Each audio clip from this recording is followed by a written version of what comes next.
నమస్తే. చాలా రోజుల తర్వాత మా అసోసియేషన్ వెలుగులోకి వచ్చింది. అయితే జూలైలో జరిగేటువంటి ఒక ప్రోగ్రాం గురించి ఈ యొక్క ఫిలిం సంబంధించి ఒక ప్రెస్ మీట్ కూడా జరిగింది. అదేంటి అంటే తెలుగు చలనచిత్రోత్సవం సంబంధించి 90 ఏళ్ళు పూర్తి చేసుకున్న సందర్భంలో ఖచ్చితంగా ఇది ఒక ప్రోగ్రాం లాగా పెద్ద ఈవెంట్ ప్లాన్ చేయాలనేటువంటి ప్లాన్ చేస్తుంది. అయితే దీని గురించి పూర్తి వివరాలు ఏంటో చూద్దాం. సార్ నమస్తే. నమస్తే అండి. సార్, తెలుగు ఇండస్ట్రీ స్టార్ట్ అయ్యి 90 ఏళ్ళ సందర్భంలో ఈ ఒక జూలైలో ఒక ప్రోగ్రామ్ చేయబోతున్నారు అన్నట్టుగా మార్క్స్ అసోసియేషన్ సంబంధించి మంచు విష్ణు గారు ఒక ప్రోగ్రామ్ పెట్టారు, ప్రెస్ మీట్ పెట్టారు. దాని డీటెయిల్స్ ఏంటి సార్? 90 ఏళ్ళు 1931 భక్త ప్రహ్లాద మొదటి సినిమా అండి. మనకి తెలుగులో టాకీల్లోకి వచ్చేసరికి భక్త ప్రహ్లాద చెప్తాం. అంటే అప్పటి నుంచి మనం లెక్కేసుకుంటే అదొక 70 ఏళ్ళు, ఇదొక 24, 94 ఏళ్ళు దగ్గరగా అయిపోయింది. 90 ఏళ్ళు దాటిపోయిందనే చెప్పాలి. ఈ సందర్భంగానే వాళ్ళు భారీగా ఒక ఈవెంట్ని ప్లాన్ చేశారు. మూవీ ఆర్టిస్ట్ అసోసియేషన్ వాళ్ళు చేసి అది మలేషియాలో ప్లాన్ చేసుకున్నారు. జూలైలో ఈవెంట్ కార్యక్రమం నిర్వహిస్తున్నాం అని చెప్పి అన్నారు. దానికి ఏంటంటే ఇండస్ట్రీ తరఫున 3 రోజులు సెలవులు కూడా పాటించాలని పిలిపిస్తే దిల్ రాజు గారు కూడా దీనికి యాక్సెప్ట్ చేశారు. 3 రోజులు సెలవులు పాటించేసి ఇండస్ట్రీ వాళ్ళందరినీ బహుశా నేను కూడా మరి వీళ్ళందరినీ తీసుకెళ్ళాలి కదా, అక్కడ ఈవెంట్లు అంటే భారీగా ఖర్చు అవుతుంది, ఫండ్ రైజింగ్ కోసం చేయబోతున్నారు.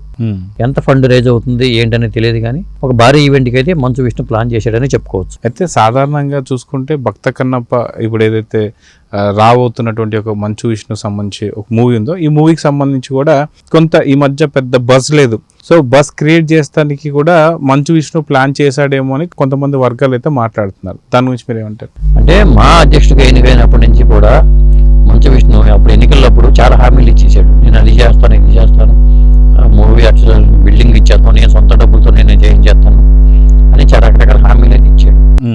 అది ఇంతవరకు ఎక్కడ అమలుకు నోచుకున్న ఇదైతే కనపట్టలేదు. ఈ లోపు సినిమాకి వెళ్ళిపోయాడు ఆయన. అంటే వీళ్ళ హయాంలో, ఇప్పటికే ఎన్నికలు జరిగి చాలా కాలం అయిపోయింది, వీళ్ళ హయాంలో ఇంతవరకు ఏమి పడిన దాఖలాలు లేవు. ఈ నేపథ్యంలో మళ్ళీ ఎన్నికలు వస్తే అది మనకి చెడ్డ పేరు మూట కట్టుకుంటున్నట్టు అవుద్ది ఒకటి. ఇంకొకటి ఏంటంటే ఫండ్ రైజింగ్ అని చెప్తున్నారు. కాబట్టి ఫండ్ రైజింగ్ అనేది మా నిధులు కోరుతుంది, సభ్యుల సంక్షేమానికి కూడా చాలా హెల్ప్ చేయాలి, కాబట్టి ఈ ఫండ్ రైజింగ్ చేయాల్సిన అవసరం ఉందని చెప్పి ఆయన అంటున్నాడు. ఆ నేపథ్యంలోనే ఈ ఈవెంట్ ప్లాన్ చేశారు వీళ్ళు. ఇప్పటిదాకా చేయలేదు, ఏమీ చేయలే. ఏమన్నా జనరల్గా జరిగే కార్యక్రమాలు తప్పితే వాళ్ళు ఎన్నికల హామీలు ఇచ్చినవన్నీ చేయలే. ఎవరికి వాళ్ళు ఎన్నికలు గెలిచే ముందు ఒక రకంగా మాట్లాడతారు, గెలిచిన తర్వాత ఒక రకంగా ఉంటుంది. ఇప్పుడు ఈవెంట్ చేయకపోతే మళ్ళీ ఒక రకమైన చెడ్డ పేరు మూట కట్టుకోవాల్సి వస్తుంది. అంతేకాని కన్నప్ప కోసమో లేదా వేరే కోసమో కాదు, కేవలం దానికోసమనే వాళ్ళు మా అసోసియేషన్ ఏం చేసింది అని చెప్పి ఎవరు ప్రశ్నించకుండా ఫండ్ రైజింగ్, మా బిల్డింగ్ ఒకటి, అసలు ఇవన్నీ ఏమైనా తెలియదు. నటినట్లు మా అసోసియేషన్కి చెన్నైలో వాళ్ళు బాగా బ్రహ్మాండంగా వాళ్ళు చేసుకుంటున్నారు. ఇక్కడికి వచ్చేసరికి ఎవరో వాళ్ళు ఎన్నికవుతున్నారు, ఏదో హామీలు ఇస్తున్నారు, కానీ ఏం జరగట్లా. కాబట్టి ఈవెంట్ అనేది ప్లాన్ చేశారు. ఈవెంట్లో చిరంజీవి గారిని, బాలకృష్ణ గారిని ఒకే వేదిక మీద తీసుకొచ్చే ఏర్పాట్లు కూడా జరుగుతున్నాయి. ఎందుకంటే ఎన్నికలు అయిపోతాయి, ఇక్కడ ఏపీలో ఎన్నికలు అయిపోతాయి, లోక్సభ ఎన్నికలు కూడా అయిపోతాయి, ఎన్నికల ఫలితాలు వచ్చేస్తాయి. కాబట్టి జూలైని వాళ్ళు అనుకున్నారు. ఆ జూలైలో భారీ ఈవెంట్కి ప్లాన్ చేస్తున్నారు. ఇండస్ట్రీ పరంగా సపోర్ట్ కూడా అన్ని 24 క్రాఫ్ట్స్ని ఒక తాటి మీద తీసుకొచ్చి అందరి సహకారంతో వీళ్ళు ప్లాన్ చేస్తున్నట్టుగా అనుకోవచ్చు. అయితే మొత్తానికి చూసుకుంటే ఎలక్షన్స్ సందర్భంలో ఇప్పుడు మే 13వ తారీఖున ఎలక్షన్స్ అండ్ జూన్ 4వ తారీఖున ఏపీ కావచ్చు, తెలంగాణ పార్లమెంట్కి సంబంధించి మనం చూస్తున్నాం. అయితే ఇలాంటి సందర్భంలో ఈ నిర్ణయం తీసుకుంటున్నారంటే కొంత ఎక్కడైనా సరే రాజకీయపరమైనటువంటి ఒక ఆలోచనలు కూడా ఉండొచ్చు అంటారా? రాజకీయపరమైన ఆలోచనలు ఏమి కాదండి. ఎందుకంటే జూన్కి అయితే అయిపోతాయి కాబట్టి వాళ్ళకి టైం కూడా ముందుగా ఉండాలి. కాబట్టి ఇట్లాంటి ఈవెంట్ ప్లాన్ చేసుకుంటే చాలా ఏర్పాట్లు చేయాలి. దానికి వీసాలో ఈ తతంగం చాలా ఉంటుంది. అక్కడ వెన్యూ ఫిక్స్ చేసుకోవాలి, ఏర్పాట్లకు సంబంధించిన ఇది చేయాలి, చాలా తతంగం ఉంటుంది. అంత ఈజీ ఇది టాస్క్ ఏం కాదు అది వాళ్ళు చేయటం అనేది. మరి అక్కడికి వెళ్ళిపోయిన తర్వాత ఒక్కోసారి ఆర్టిస్టులు రాకపోతే అదొక మరి ఫెయిల్ అయితే అదొక ఇబ్బంది. అందుకనే అది ఒక పెద్ద తలనొప్పి ఉంది. అందుట్లో అసలు చిరంజీవి లాంటి వాళ్ళని, బాలకృష్ణ లాంటి వాళ్ళని ఒక వేదిక మీద చూసే అవకాశం ఏంటో రావట్లేదు ఈ మధ్యకాలంలో. మరి ఇది ఎంతవరకు వర్కౌట్ అవుతుంది? చిరంజీవి గారు వస్తారా? ఇప్పుడు మోహన్ బాబుకిను చిరంజీవి అంటేనే కొద్దిగా మా ఎన్నికలప్పుడే రకరకాల రాజకీయాలు నడిచినాయి. ఎందుకంటే ఆయన ప్రకాష్ రాజు సపోర్ట్ ఇచ్చాడని ఇట్లాంటివన్నీ నడిచినాయి కదా. ఆ సినిమా రంగానికి పెద్ద దిక్కు ఎవరైనా విషయంలో వివాదాలు నడిచినాయి. గతంలో ఒక వేదిక మీద లెజెండ్ డైమండ్ జూబ్లీస్ అనుకున్నప్పుడు అప్పుడు కూడా మోహన్ బాబు గారికి చిరంజీవి గారికి మాటలతో యుద్ధం నడిచింది. ఇప్పుడు మన మోహన్ బాబు గారి వారసులు మంచు విష్ణు ఏర్పాటు చేసే కార్యక్రమానికి చిరంజీవి గారు వస్తారా? ఎందుకని ఇట్లాంటి ఈవెంట్ నిర్వహిస్తే పెద్ద స్టార్స్ అందరూ ఉండాలండి. చిరంజీవి గారు, బాలకృష్ణ, నాగార్జున, వెంకటేష్ అవును. వీళ్ళు రావాలి. అలాగే మరి యంగ్ హీరోస్ రావాలి. పవన్ కళ్యాణ్, మహేష్ బాబు, ఆ తర్వాత జూనియర్ ఎన్టీఆర్, ప్రభాస్, ఇలా ఇలా అల్లు అర్జున్, ఇలాంటి అందం ఉంది. ఇప్పుడు ఈయన ఏమంటున్నాడంటే మంచు విష్ణు, చిరంజీవి గారి పద్మవిభూషణ్ వచ్చింది, ఎందుకంటే అల్లు అర్జున్కి జాతీయ ఉత్తమ నటుడిగా వచ్చింది.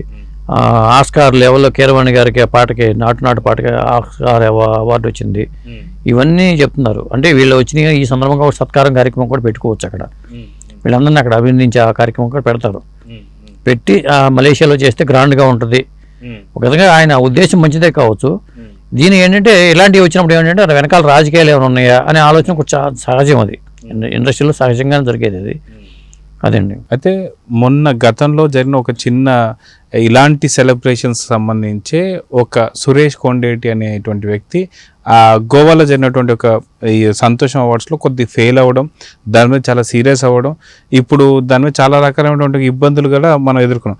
అప్పటి నుంచి ఇలాంటి ఏదైనా అకేషన్స్ ఉన్నప్పుడు ఆచితూచి అక్కడ నిజంగానే ఎలాంటి ఇబ్బందులు కలుగుతాయని చెప్పి భయపడుతున్నారు ఇప్పుడు సినీ ఆర్టిస్టులు.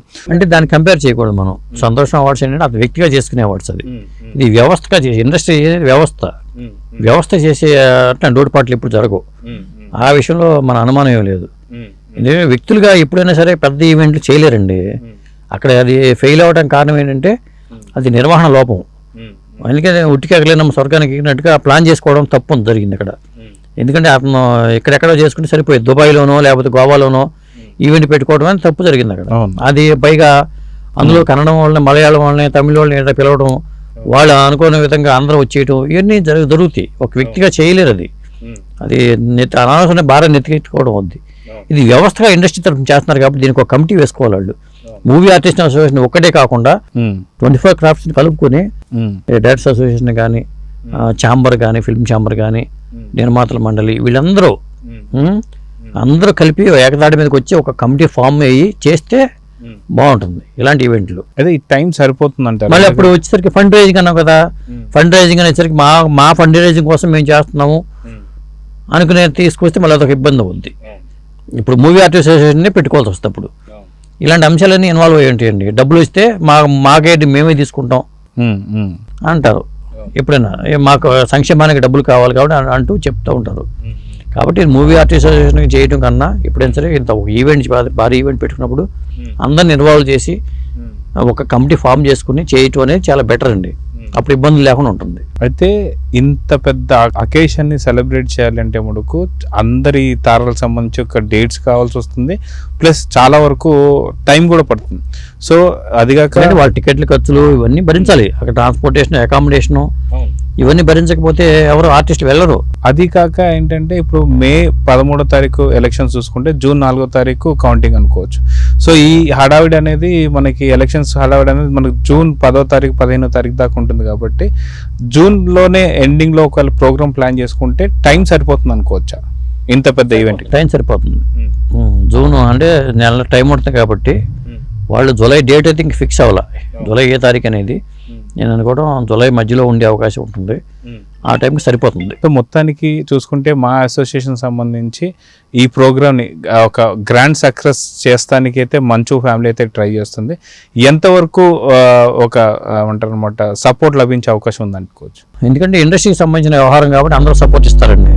ఇటు బాలయ్య బాబు కానీ, ఇటు చిరంజీవి తరపు నుంచి కానీ వీళ్ళందరూ అయితే ఖచ్చితంగా సపోర్ట్ అయితే ఉంటుంది. సార్ చూద్దాం సార్, మొత్తానికి ఇది ఒక గ్రాండ్ సక్సెస్ అవ్వాలని చెప్పి అయితే కోరుకుందాం. ఇదండి మొత్తానికి జరిగేటువంటి ఒక అకేషన్ కావచ్చు, ఈ యొక్క ఫెస్టివ్ కావచ్చు, ఒక గ్రాండ్ సక్సెస్ అవ్వాలని అయితే కోరుకుందాం. Thank you.